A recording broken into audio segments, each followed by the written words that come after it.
ahead and do that at the end.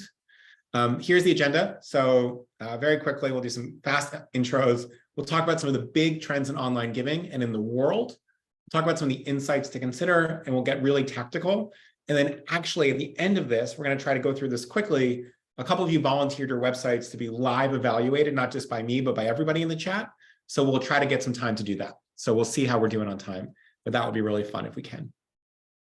Quick intros. My name is Patrick. I'm the co-founder and co-CEO of FreeWill alongside wonderful, wonderful friend Jenny. I am in Miami, Florida. Jenny is in downtown Seattle, Washington.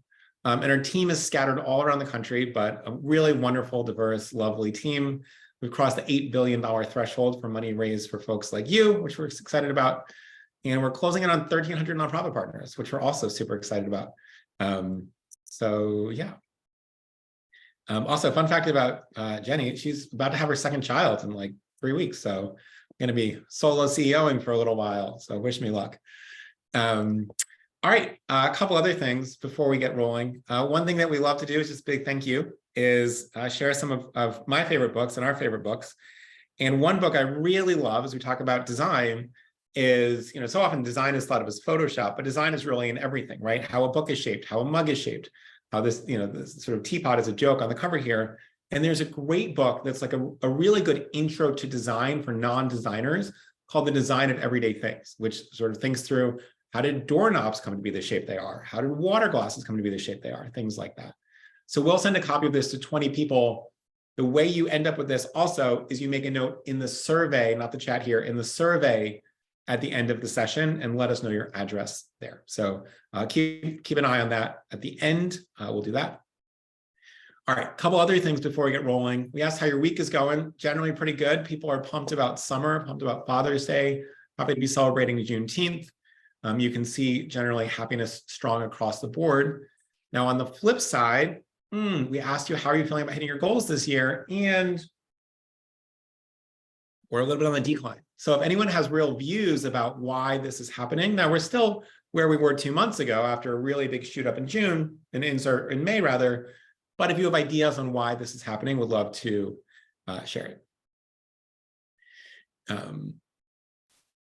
Megan asked, what was the book recommendation? It's called The Design of Everyday Things. We'll get back to that later, so don't worry about that. All right, that's interesting. Kristen says it's the end of the fiscal year for many people, and the Giving USA data was a little rough. All right, great insights. Thank you for sharing that.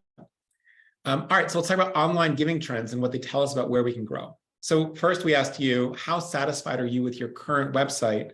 On a scale of 1 to 5, average is pretty solidly 3.0. It's not terrible. It's not great, could be better, moderate satisfaction. So let's take a look at what it might take to get this website from a 3 to a 4, 4 to a 5. Other things we're seeing is that conversion rates are up. So out of all the traffic to a donation page in 2022, 19% ended up giving a gift.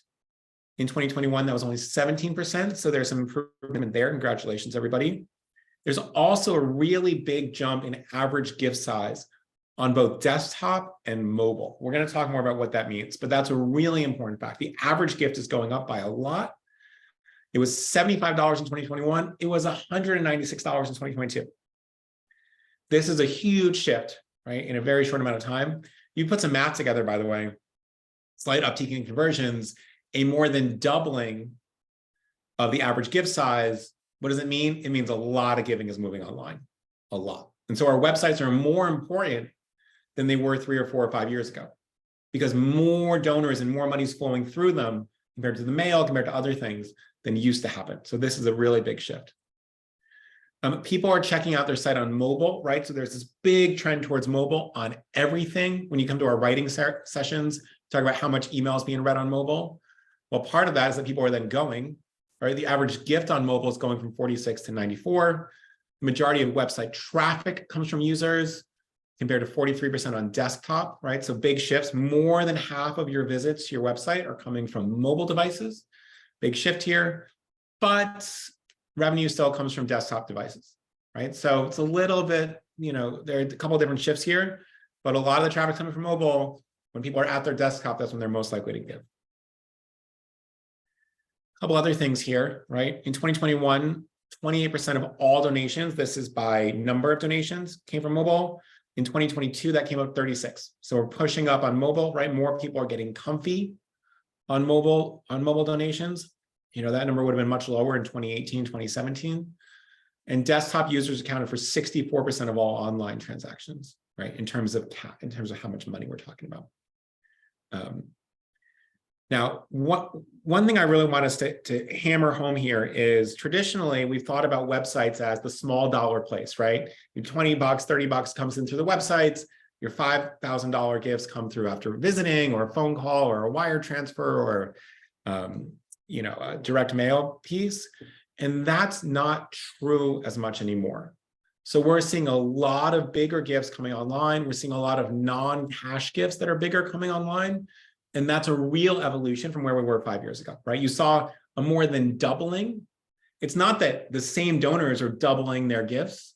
It's that the wealthy donors and the major donors are coming online, right? Because we're seeing the financial investments coming online. We're seeing the mortgages coming online, the doctor's visits coming online. So it's no surprise that these larger gifts and the sort of wealthier donors are doing it online too, because that's where the rest of their life is right now. So we will see. All right. So a couple of other insights I wanted to share as we think about some of the really big trends here. The first thing that I don't think gets talked about enough is accessibility is a must. So only about 22% of nonprofits have websites designed for those with visual and hearing disabilities. Now, I know there's a bunch of folks doing amazing work right now on this call who are disability activists and advocates. So thank you for all that work. But only 22% of nonprofits have accessible websites. Now, there's a standard called Web Content Accessibility Guidelines. You'll hear this pronounced, WCAG. I don't know if anyone sort of shortens that to WCAG or something like that, but WCAG, it's the set standard of accessibility. And you think about WCAG AA, right? AAA is actually the very, very best, but AA is going to be fine for a lot of people. And if your site is WCAG compliant, that's when it's accessible for the maximum number of visitors. Why is this important? Actually, sorry, how do you get there first? We'll talk about why it's even more important than it used to be. 4 guiding principles, right? Perceivable, operable. Can you see it? Can you perceive it? Can you use it? Can you understand the content on it? And is it robust, right? Does it feel like it's not just a shadow of your normal website? Sarah mentions to me that July is Disability Pride Month. So this is a great time to check it out. Thanks, Sarah. That's a great addition. Obviously, it demonstrates the respect for the needs of your audience, which is a good thing in itself. But you can also imagine that if you're the 1 in 5 nonprofit that is accessible, and you have a donor who's hard of hearing, hard of sight, or their spouse is hard of sight, or their kid is hard of sight, how much more giving they're going to go to you compared to the organizations that aren't making the effort. Now, if for folks that are disabled, right? I mean, think about being blind in the world, right? The internet is an incredible tool that wasn't available 30 years ago in order to access all this information with things like screen readers and other things like that. So there's a big presence here. Don't think, these folks aren't using the internet. And it ensures easy access for people with disabilities and the elderly. Now, why does this matter even more? Obviously disability has always been with us. Well, we talk a lot about the aging of America for a bunch of reasons, right? We look at this huge boomer population, so much bigger than the silent population, so much bigger than Gen X. And now, 1946-ish, right? That's the beginning of the baby boom. Those folks are turning 77 this year. They're turning 78 next year. They're turning 79 the following year. And so the population of folks over 70 is exploding. Now, why does this matter? Well, when we look at who has sight issues, for instance, obviously this is true of all ages, right? So there are 10-year-olds and there are 50-year-olds with sight issues. But the largest percentage in terms of that population, well, as you can imagine, it's 75 and older. Now, this population, the 75 and older group, is getting a lot bigger. So that's about 1 in every 13, 1 in every 14 people over 75 have very serious vision impairment. We look at hearing, right? A lot of difficulty or cannot hear. 1 in 25 people over 65 fall into that category, right? As opposed to a very small percentage of the 18 to 44, right? Doesn't mean there aren't deaf folks in that bracket. It's important to treat them with respect also. But in terms of your older donors, that number is going up and up and up, right? So accessibility is much more key than it used to be. And by the way, 20 years ago, you didn't have a lot of 75-year-olds using the internet. Now you do all the time. So this is a really big shift. Oh, thanks so much. Andrea says hard of sight is not a term, use low vision instead. Okay, we'll work on that. Thanks, Andrea. Couple other things, right? This is really important. So even if you don't care about being respectful to folks with disabilities, which you should, failure to comply may even put you at legal risk. So Title III of the American Disabilities Act forbids discrimination based on disability in public settings. Doesn't apply to houses of worship. You should, obviously still do it. Doesn't apply to private clubs. But if you're a pizzeria or a zoo or a museum, these things all apply to you. And in the last several years, guidance from the Department of Justice suggests that the ADA includes websites, that they're part of the public space. There's been an increase in federal lawsuits since 2017, right? There was a big lawsuit against Domino's Pizza, for instance, for someone that couldn't use a screen reader to access their site. Now, we haven't seen a ton of lawsuits against nonprofits, and so I don't want to scare anybody, but I do want to make sure we're aware of what the American Disabilities Act says and what it suggests you should do to be compliant. So ensuring that we're WCAG compliant is pretty critical in 2023. So I hope this is helpful. What makes something not compliant often? Well, one, low contrast text, a little bit hard to read. Missing alternative text, what does that mean? It means when there's a picture of a puppy, there needs to say, this is a picture of a puppy in the sort of code that screen readers can use.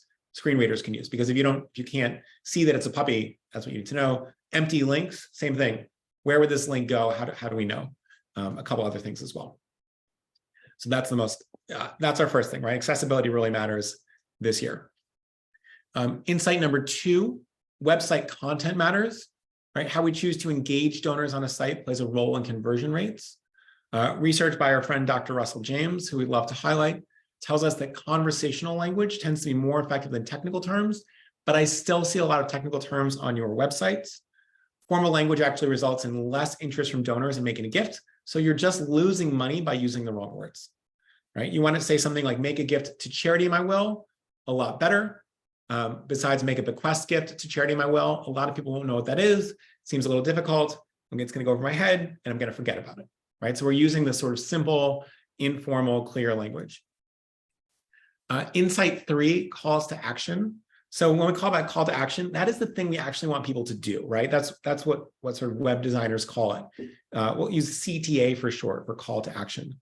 It communicates the need for support and specific steps donors that can take to contribute. Couple best practices here that we can be using. One, CTAs in the shape of a button, right? So a cute little button increases clicks over 45% over just text on a link, right? So suddenly 45% more donations by making that button. This is the kind of achievable thing that we want to give you. Not a lot of work. Let's make sure we're driving more revenue there. CTAs, calls to action, again, surrounded by a lot of white space so the mind can focus on it. Significantly increase conversion rates.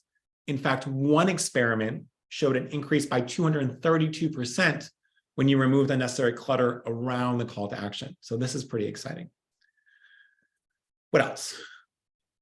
There's something to be said for just raw attractiveness and beauty of the website, right? Creating a strong first impression will enhance your visitors' experience and their opinion of your organization. And in fact, the modern research shows that web designers have 50 milliseconds to make a good impression before visitors make a judgment about the site and the organization attached, right? So if you've got an outdated, clunky site, people are going to feel like, oh, I'm not sure this place is going to put my money to great use. Now, 50 milliseconds, for those of you that are not used to dealing in milliseconds, is 1/20th of a second, right? Super, super, super quick. We also see that professional design, professional aesthetics reflect a reputable and trustworthy brand image, and 75% of web users admit to passing credibility judgment on an organization, this can be yours or a company, based on their website's design, right? So if your website looks shoddy, unless you have a one-to-one relationship with everybody, there's going to be some doubts as to the competency, the capabilities, and the quality of the organization. Incorporating intuitive design makes it simple for visitors to scroll through and different ways to give. What is intuitive design? It means it's simple to understand and easy to use. How do we know if it's intuitive? Well, one option that a lot of people use, including free will, is we will stand over your shoulder and watch you navigate the site. Not you personally, right? You would know. We're not doing this in secret.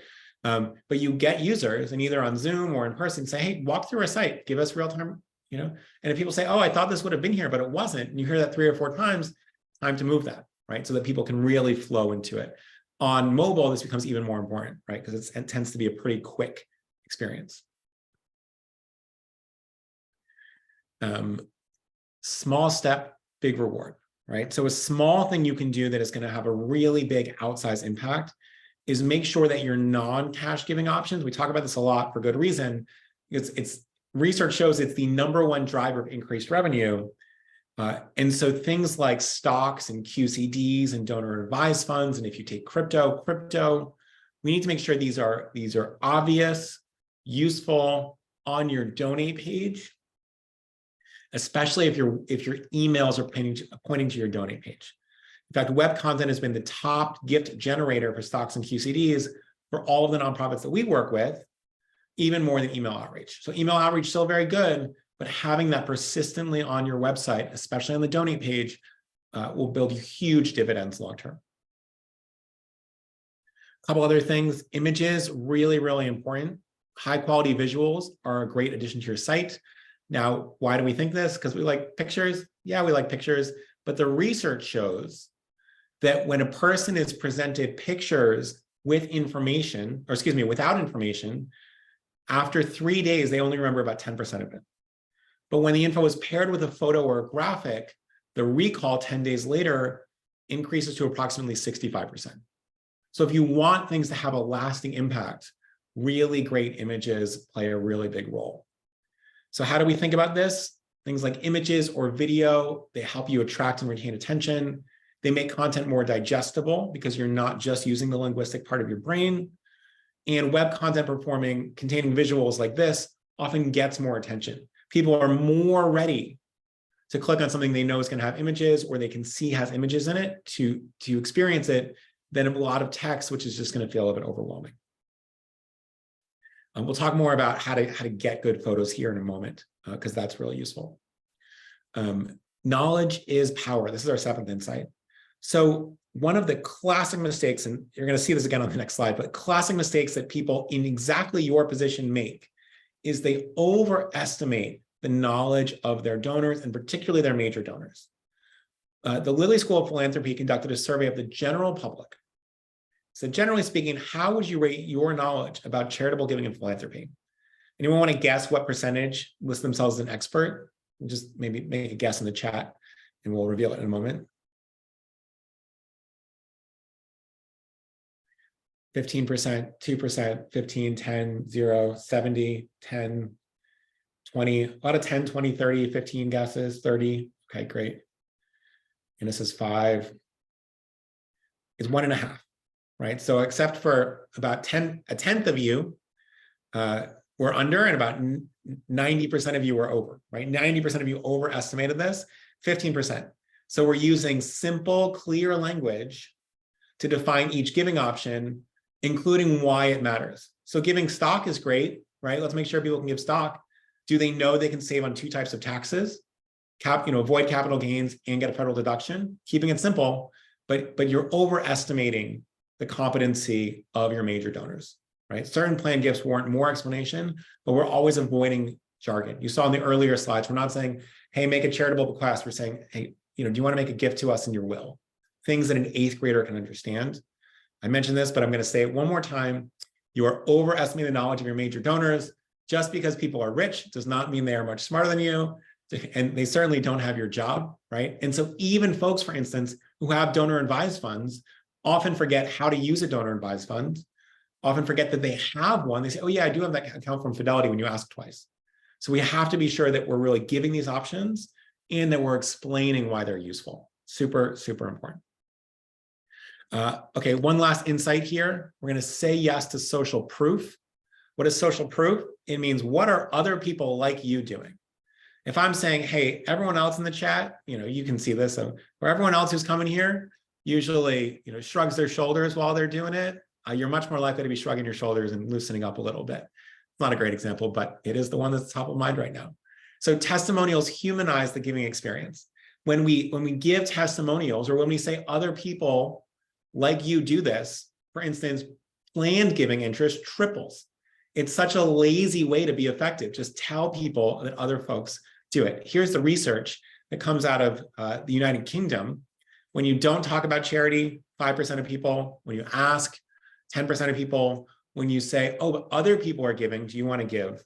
15%. So the sort of small shifts just generate enormous outcomes, right? And the other thing, by the way, that 15% understates it because the average gift goes up as well, now that we know it's a norm that people like me do. So really huge benefits. Okay, let's talk about some actual tactics that you can use on your website in June or in July. Thank you so much for whoever mentioned it, which is Disability Pride Month. So first things first, accessibility, right? At a bare minimum, make sure we're not preventing people from giving or from feeling at home with our organization. Remember, these 4 principles are perceivable, operable, understandable, robust. And this extra step is going to set you apart by showing this extra level of care. And we all know that when donors feel cared for, they give a lot more, right? Besides it being the right thing to do. So we're going to audit our websites for its accessibility score. You can do this at accessibilitychecker.org. We'll send the slides around after the fact, so you have all these links. Keep it easy on you. But accessibility checker, oops, what's going on here? Oh, fun. Little extension showed up. And so this is how we're going to check it. And I'm going to walk you through, when we're doing a little bit of evaluation of 2 websites in a moment, we will check out accessibility checker and we'll see how that works. Second, let's do a quick read of our language, right? Are we using simple language or things formal and complicated? Instead of saying, make a transfer of assets, you might say, make a gift of assets, or even better, make a gift of stock or real estate or a boat, right? Being really, really clear. Instead of saying, make a bequest gift to charity, just say, make a gift to charity in my will, right? Keep it very, very simple and straightforward. Optimize your site for mobile, right? So you want to use a mobile-friendly test. And there's a link here that you can use later, Google's mobile-friendly test, and it'll just say, hey, how mobile-friendly is it? Give me a score. And don't just give me a score, tell me the 5 things I could do to improve it, right? I want to send these to my tech team or my consultant tomorrow. And you just copy and paste your URL for the tool to access your site, right? So this is about it. I did it yesterday for a couple of sites. It's about 15 seconds each. So definitely worth doing. It will generate a report, identify the potential issues that require your attention, right? So very, very simple, easy steps to really give you a checklist of what to do next. We want to make sure that we have visual content. Go through a bunch of your pages. How many of these are just text? But less is more, right? So there's a balance here. And one of the things that you'll see now that I'm saying it, I hope you'll mention it, that a lot of the images we use are very clean and simple, right? So instead of a group of people, what about one person, right? Instead of 5 puppies, what about 1 puppy, right? Instead of a wing of the museum, what about 1 painting, right? What about 1 child laughing? Things like that. So they're high quality, they're consistent with your brand. And we actually particularly love a website called Unsplash if you need photos that you don't have on hand. So Unsplash is free, commercially licensed, means you can use them on your website for free, unsplash.com. That's where we actually find most of the images for these. No formal relationship with them. We think it's a really good tool. I assume some of you already use it, but it's so much better, frankly, than things like stockimages.com or some of that. So check that out. We're aiming for the sweet spot of educational and aesthetic. And so even the best writing can't help you with a poorly designed website. We're finding a balance between the two. We want to arrange content so the most important details are seen within seconds and not assume that everyone's going to read everything. We're going to determine whether the site follows an F pattern or a Z pattern and check the placement of your calls to action in that flow. Now, what you're probably thinking right now is, what the heck is an F pattern or a Z pattern? And I'm going to show you in a second. So a Z pattern, a Z pattern is traditionally thought of as better and more intuitive. I'm going to walk you through what that looks like in a second. So this is a website with an F pattern. What does that mean? It means the visual, you can't see this up top, but there's a lot of language up top. And then there's more language, and then there's a smaller little call to action right there, right? So it's in the shape of an F. That's what you can see here, called an F pattern by designers. Now a Z pattern is this, right? You go left to right, you go back down, and then you follow it, and you can see this is a really strong call to action, right? 5 things you didn't know about offer pop, an image, more context, a call to action. So it follows that Z pattern that you see. That's quite useful.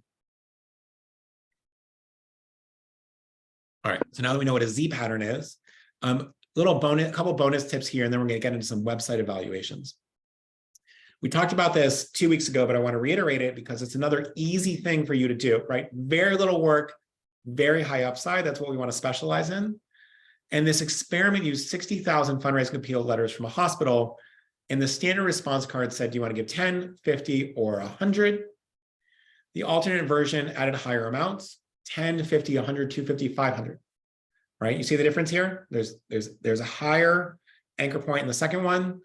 And Aaron, by the way, says, so wait, which is better, F or Z? Z is better. Z is better. So when you get the slides, you make sure your website follows the Z pattern. The second version of these two donation suggested amounts raised twice as much money per letter.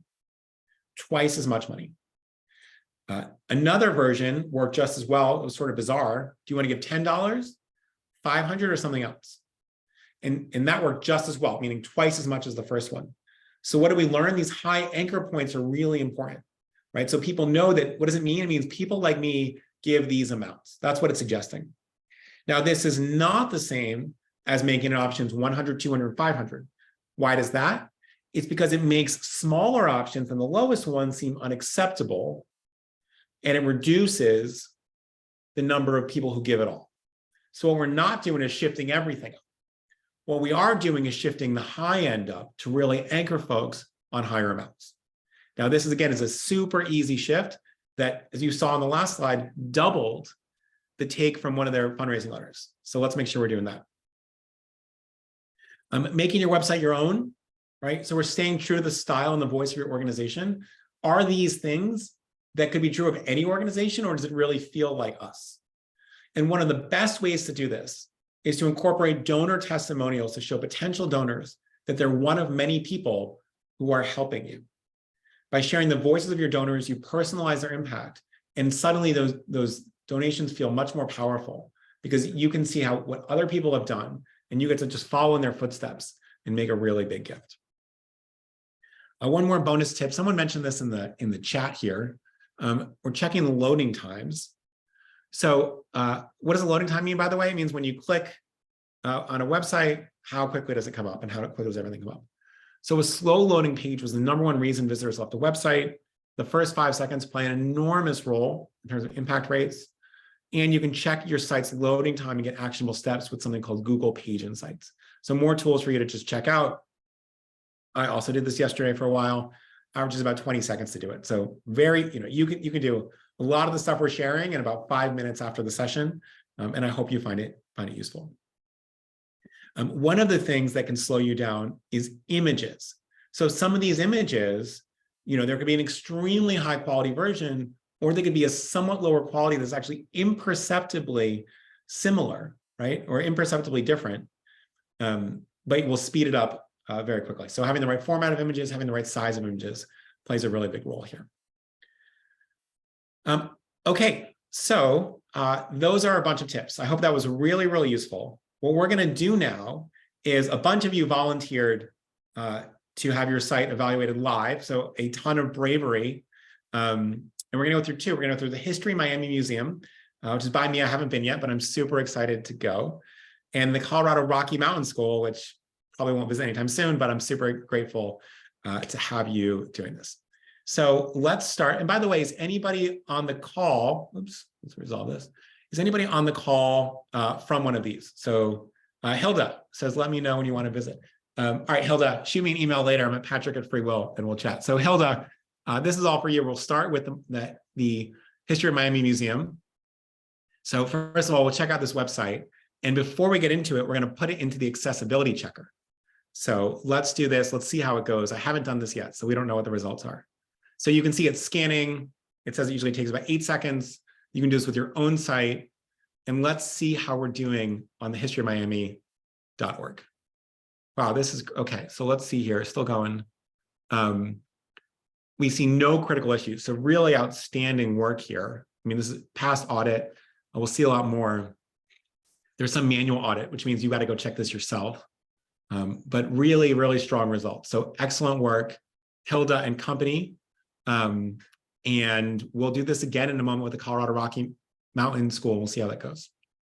Okay, so here's their website. Pretty awesome, right? Anyone has any comments, feel free to do it. What do we see here? Super clear. This sharing stories for more than 80 years, really visually appealing. I mean, you know, look at this video, right? Gives you a real sense in the museum, makes it seem like a top class institution. Very, very cool. Really impressive. So I'll check out how it goes, but that's great. So now we see you can see here, what do we want the big thing to be? This view all events. Now, what do we love about the view all events? It's in the form of a button, so it's going to get more clicks than you see. A couple of upcoming events. Look at how strong these images are and how short the text description is. I mean, really good stuff. Mythic Creatures opening day celebration, members only, Mythic Creature. Okay, these are great. One thing I would love here is a little bit of a call to action or a button, right? Come see it. I sense that the pictures are clickable, but it's not immediately obvious. And maybe if this was clickable or obviously a link, could be a little better. Really good. I mean, I love this, Hilda and company. I mean, visitor feedback as one of the primary things on the website. So you see what Jennifer says, very nice, super exciting, right? And you can scroll through. I mean, what else is going to make you want to go here than here? So this is great, really great. Featured exhibitions, again, great pictures. I love the carousel. Love how appealing this is, right? It feels very memorable. Maybe going a little fast, but up to you. Explore more. Really good stuff here. So now let's go to the giving side, right? So let's say that I'm a big fan of History of Miami and I want to give. Okay, so we have ways to give. This is a good start. We've got more video. I would have loved a little bit more compelling stuff. There are many ways to give here. The annual fund, the memorial fund, Birds of America, gift in a will, gift in a stock, legacy planning. Okay, so let's see what gifts of stock is. All right, so here's some feedback, right? So great that you have this stuff. I would love it to be a little more actionable. One of the things here is there's some really good context, right? Some good content. And you see here how we explain stuff, right? You can save on taxes. When you donate appreciated assets, you avoid paying capital gains. You can also take a shareable deduction. So really simple. Now, what do we not love? I mean, this language is great. It could be a little bit broken up, but what we're doing here is we need to have a broker contact, or we need to contact Hilda, which I'm sure Hilda's lovely to talk to. But now let's sort of imagine this. You're a 45-year-old, you're thinking about giving cash, you're probably not doing it during the workday. So you don't actually have the chance to call Hilda because she's working when you're working and otherwise not. So, you know, I would try to think about some ways to make this more accessible without having to contact the organization. Let's see what the annual fund does. So donate now. A lot of folks would have that give page go right to the annual fund. And now there's a lot going on, but we're clicking again to support the annual fund. You know, if we can take this in one short loop, probably the better. Although I do love the donate button, etc. Now the donate page looks like it's taken us somewhere else. So there's a lot of steps here to make a simple donation. Think about how we can shorten that a bit. You know, we do love, let's go back to things we love, how high some of these options are. So that's really good.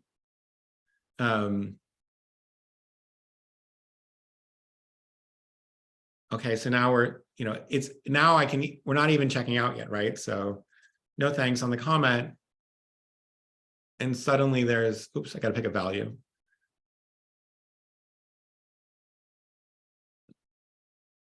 Okay, so this is an external Blackbaud page, taking a long time here. asking me to add some more. Oh, I made a large donation trying it out earlier. And now I've got to fill out all this information. And there's this register for the site, but it's sort of confusing why I want to register for the site and then presumably check out and get credit cards. So I would say that, let's go back here so we can get out of full screen. So coming back to the annual fund, if there's an annual fund, I would love for that to take us directly here and maybe have some buttons on the annual fund about some of those other types of giving. So that could be, one option is you could take this give button in the top right corner, have that go directly to a donate page, but that donate page also has other options on it or ways to give. When we go back to this ways to give, maybe some buttons here or make these clickable to go places instead of just, I also think you would probably use some paragraph breaks here because this feels like a lot of text, right? So maybe a little bit less text and maybe a little picture on the right side here might make some more benefits. Let's see where this goes. Okay, same thing here. So generally, let us know if other people have thoughts here. Generally, super strong front end of the website. I mean, just really outstanding. Makes me really want to go visit. Very easy to see the events. That part is great. The giving part probably needs some work. We love that you have all those options, but it's a lot of work to get to donate. And when you donate, then there's even more work. And so think about ways to simplify that. Anyway, thank you so much for doing this. Great work on accessibility. Huge win. I'm sure that you put a lot of work into it there. Really great. So Hilda, awesome stuff. All right, so we're going to close out of you. We're going to go to the Colorado Rocky Mountain School, right? Another small nonprofit, probably a little bit smaller than the museum. Let's go back here and let's try to do another accessibility audit and see what we say here. Okay, we'll let this load for a second.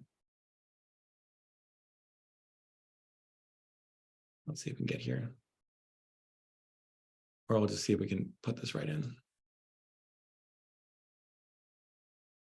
All right, we'll let the audit site run for a second. We'll come back to it. All right, Colorado Mountain School. I think everyone can see this, right? Great. Yeah, thanks, Carrie.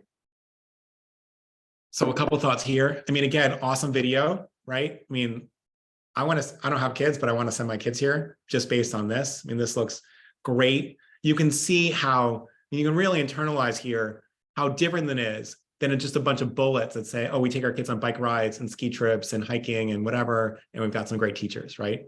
Look, these kids, like, what do we want? We want our kids to feel safe and happy at school. Look at how safe and happy these kids look. Great stuff. So really, really great. Adventure starts here. Great language.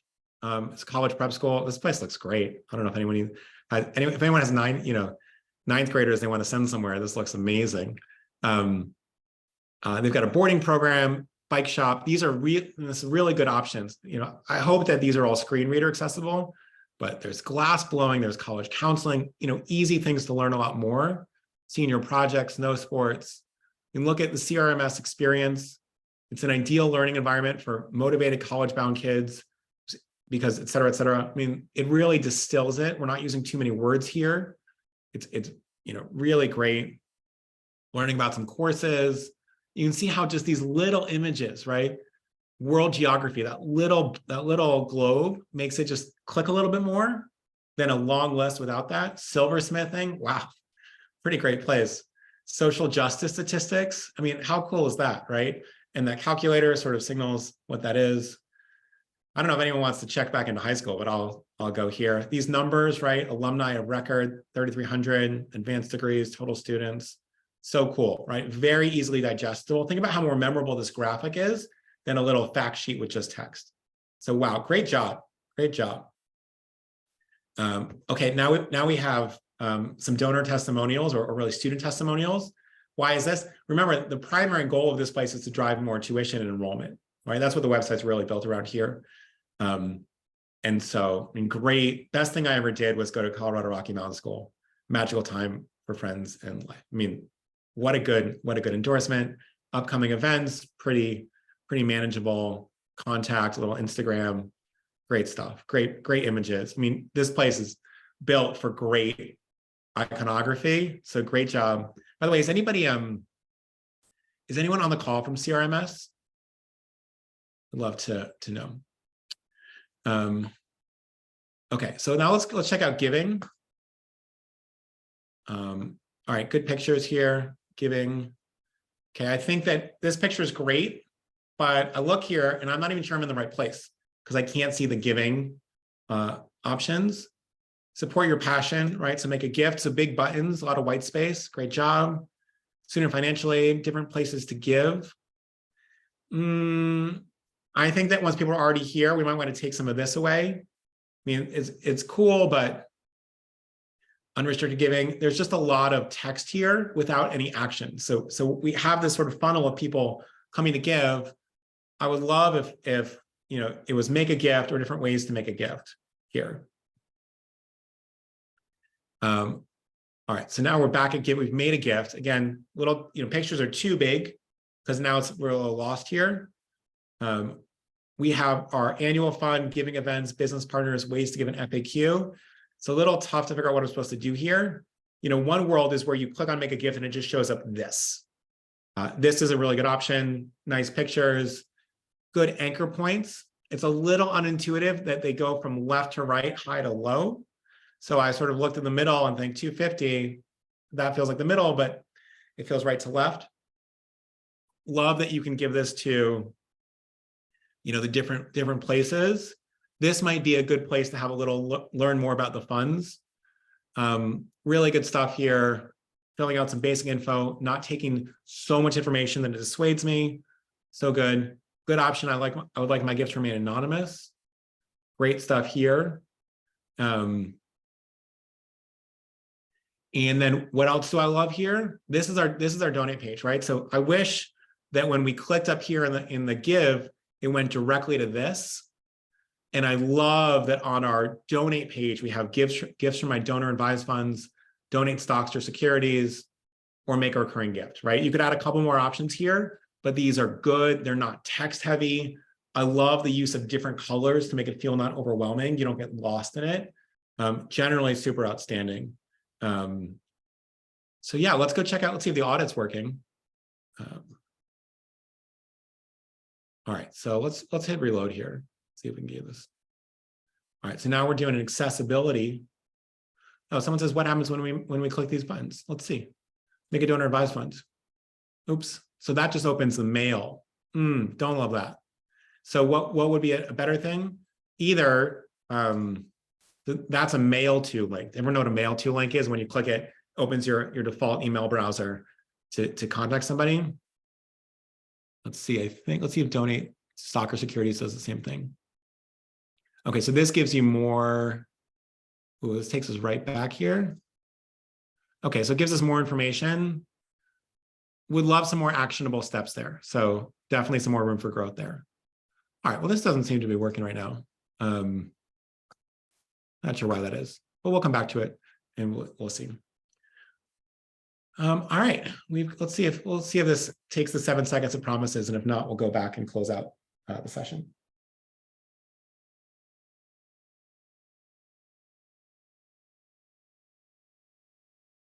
Try this one other way. All right, here we go. So we're going to crms.org.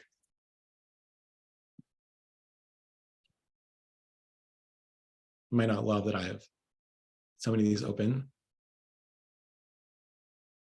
Let's see what we do here.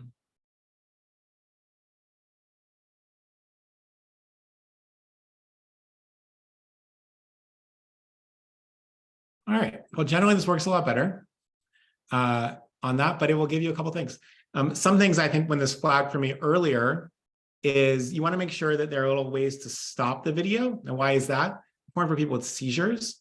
And you want to make sure there were a bunch of images that lacked tags, right? So you have a student and there's a giant blank place in the screen because I can't see what that photo is. I want to make sure it says student laughing or what have you. So huge shout out to the folks at History Miami and at Colorado Rocky Mountain School. Thank you for letting us share it. It's a really good thing as you're thinking about your own website design. Go to some other places, think, what do we like? What do we not like? How do we think about this? So really good stuff. Okay, a couple of things I want to close out with. First thing is my colleague Phoebe is going to drop in the chat.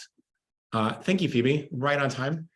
This is the form that we really need you to fill out. So it's a 30-second survey, and a couple of questions are going to be, do you want a copy of this book? We'll give it away to 20 folks.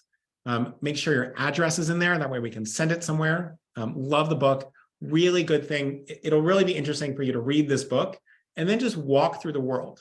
Figure out why the door is shaped that way. Why are the windows in that structure, right? Why are the lines in the street that way, right? Why is the stroller shaped the way it is? Things like that, really helpful. And then if anybody wants to, one of the things that our R&D team has been working super hard on is what we call these planned giving websites. So they're not your whole website. They're designed for your planned giving section. Also has a bunch of ways to give stuff. And we've put all of the hard work into doing all the research around what makes great websites, and use that to make these. So on Thursday, in 2 days, in 47 hours, we will be hanging out for about 25 minutes, really simple, low key, pretty fun. And we're gonna be talking through the planned giving websites that we made that look sort of like this. And so we'll walk through some examples. We'll talk through a little bit more research. In case anyone's interested, this is a totally new product from FreeWill that we're really proud of. So if anybody would like that, let us know. So let's stop. Last thing, as I mentioned, we have plan giving websites. We also have a bunch of best-in-class tools around driving plan gifts and driving these large real-time gifts. So if you're looking to grow your revenue now and or in the future, you can actually just make a small note in the survey, and someone will sort of get back to you and walk you through all the tools that we have and what organizations like yours do with them. So if you're curious, it's a pretty great avenue to do that. Just make a note there. All right, so these are some next steps. Please fill out the survey. Our next webinar is going to be on July 11th, so 3 weeks away, I take it, so that everyone has time to have a really wonderful July 4th, which it's crazy how quickly that's coming up. And if you have any questions or you want to reach out, just shoot me an email at patrick@freewill.com or connect to me on LinkedIn. I'm pretty easy to find. So thanks so much. Dan says, will a recording of the webinar be available? Yes, definitely. We will send the slides around after. Why is it even more important? Because all the links that we talked about, the accessibility checker, which I promise is going to work for you better than it worked for me, the mobile checker, that link to Unsplash, which is the great stock images that look, frankly, really good. I sort of use them in other things in my life. And so check that out. We don't have a ton of time for questions, so I'm going to look and see if there's any big ones. Oh, Tricia says, great question. How do we balance avoiding jargon with SEO and keyword needs? Well, for the most part, you want to find what people are searching because that's the natural language they use, right? So what you'll see is making a gift to charity in your will shows up more than bequest to charity in terms of searches. So actually these things go together because people are searching the types of language they actually use, and that's what you want to be using instead of this hyper-technical stuff. So great question. Someone asked how alt text for video is handled. I don't actually know. It's a great question if anyone else knows. So if anyone has thoughts, feel free to add those to the chat. Great question. Captions on videos are obviously great. But it's a good thing to Google. Let me know what you think. Yeah, this is a great question. Laura says, do you think annual campaign or annual giving is inside lingo? Do people really get that? I'm never sure. That is a good question. I would say, I think what the area we want to get to is sort of give gifts of cash, give gifts of assets, give from my donor advised fund, give in my will, and really creating more parallelism between those. So what we really should do is say, hey, do you want to give cash? Give cash here. Right now, some of you will have a big annual campaign and you repeatedly call it the annual campaign. You could link there. But if you never talk about the annual campaign regularly, then don't have it on your website, because that's actually not what donors are used to hearing. So that is an excellent question. So great questions. There is a ton of good questions, but we're also not going to answer them because we're out of time. We did get to do a couple of those website deep dives. I hope folks really enjoyed it. We really enjoyed the research. Special shout out to my friend and colleague, Phoebe, who's on the call and did a ton of great work helping to put this together. So thank you, Phoebe. And next time we talk, July 11th will be end of Q2, end of annual year for many of you. So really good luck. It'll be after July 4th, so we'll already be thick into the summer. My dear friend and co-founder, Jenny, will probably already have had her second child, which is crazy. And so look forward to speaking to you in 3 weeks. But if you would, we'd love to see you on Thursday for that Plan Giving Websites demo. So this has been great. Hope you have a great rest of your week and look forward to seeing many of you on Thursday.